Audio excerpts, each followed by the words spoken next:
Les 3 années qui commencent aujourd'hui vont marquer votre vie à jamais. Donc l'histoire se déroule en 63 avec un lycée qui accueille pour la première fois des filles dans des classes mixtes. Qu'est-ce que vous connaissiez de cette période ? Les films, je connaissais la musique, je connaissais l'ambiance sexiste plutôt. Voilà, non, c'est une période que j'aimais bien, en tout cas que j'aimais bien savoir passer plutôt. Et puis dans la série, il y a une ambiance très macho. Est-ce que c'était un peu la même chose sur le tournage ? Pas du tout. On a créé une vraie famille, on est encore très amis aujourd'hui. Et non, au contraire, ça a ouvert plein de sujets de débats féministes. Et non, c'était hyper intéressant de débattre de ça avec eux et aussi de la vision de se dire, mais en fait, est-ce que ça a vraiment changé ? Où est-ce que ça a changé ? Et se rendre compte que rien n'est acquis et que voilà, il faut continuer, quoi.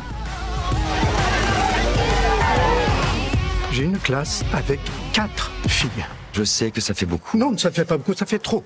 Ça m'a complètement rappelé des choses que j'avais vécues. Ça m'a rappelé mes années lycée, déjà, le sexisme du corps enseignant, qui est hyper présent, qui est, on peut complètement pas s'habiller comme on veut. On peut aussi pas se coiffer comme on veut. Ça, c'est un fait. Moi, je me suis fait renvoyer de mon lycée une fois à cause de ça. Et puis les habits, quoi. Je peux pas mettre un débardeur. C'est fou, dans une école.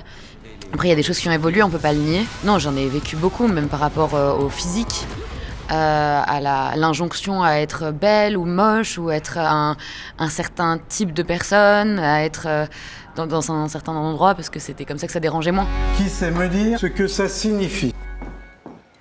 Alors ?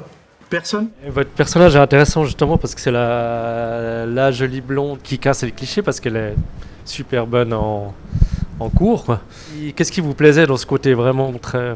Non, je trouve ça chouette qu'elle se définisse pas en tant que femme jolie, qu'elle se définisse pas non plus dans le regard des autres et qu'elle se définisse en tant que personne qui a besoin de réussir, qui c'est un besoin, c'est vital.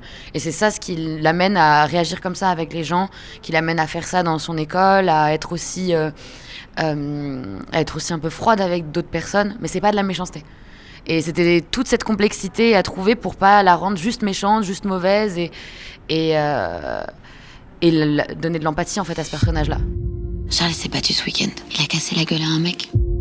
Ça continue, Scam, ça continue sans nous, mais pour le mieux, pour des super saisons. Nous, on a fait notre temps, on était très contents. C'est pas du tout le même genre de travail, c'est pas du tout la même rapidité, les mêmes changements de plan. Même Scam, par exemple, c'était beaucoup de chant contre chant, chant large, même si...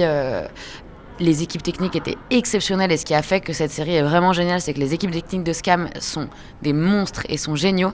C'est que le chef-op, Xavier Deléan, il arrivait hyper bien à placer sa caméra partout et le réalisateur, David Oureg, il plaçait aussi très bien ses comédiens et ça allait très très vite en fait. Et là, c'est pas du tout la même économie. Donc on a plus de temps, il y a plus de maquilleurs, il y a plus d'habilleurs, il y a plus de coiffeurs, donc ça a vraiment rien à voir dans la façon de travailler.